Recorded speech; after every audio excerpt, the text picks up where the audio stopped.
Our question this week comes from Margie McAllister about these worms inside her compost barrel.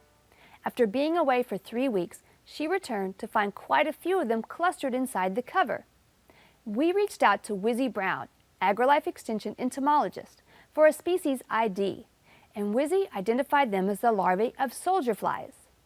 These larvae definitely aren't hurtful since they're assisting with the decomposition process, but they are an indicator that the normal process of decomposition is a bit out of whack, evidenced by all the liquid. Composting barrels such as these work really well when tumbled regularly, which helps to oxygenate the organic material, keeping decomposition on an aerobic path.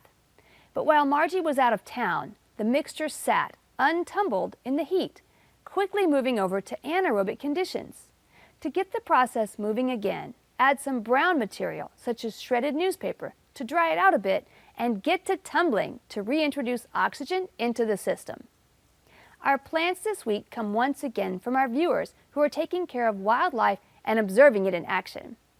Sal Huck from Garland enjoys his morning tea in the garden.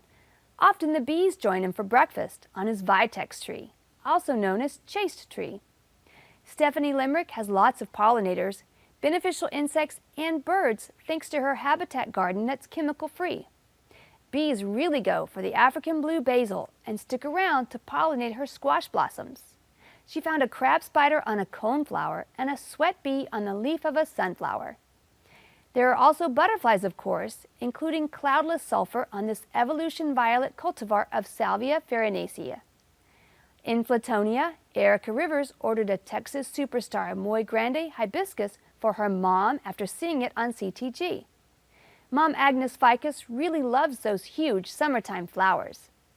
In downtown Austin, Linda Scott spotted a squirrel having lunch on a sunflower seed. Susan Velzy in Pipe Creek started this yellow bird of paradise from her seeds that their dad gave her 20 years ago from his garden in Truth or Consequences, New Mexico. Now she's got several pollinator-loving plants in her hill country garden. Finally, in Bee Cave, Michelle and Joe Wagner planted this new front porch garden with roses, gara, blackfoot daisy, penstemon, and lantana. So many butterflies and bees are coming to the plants. And the birds and bees really appreciated the fountain during this dry, hot summer. We'd love to hear from you. Visit centraltexasgardener.org to send us your questions, pictures, and videos.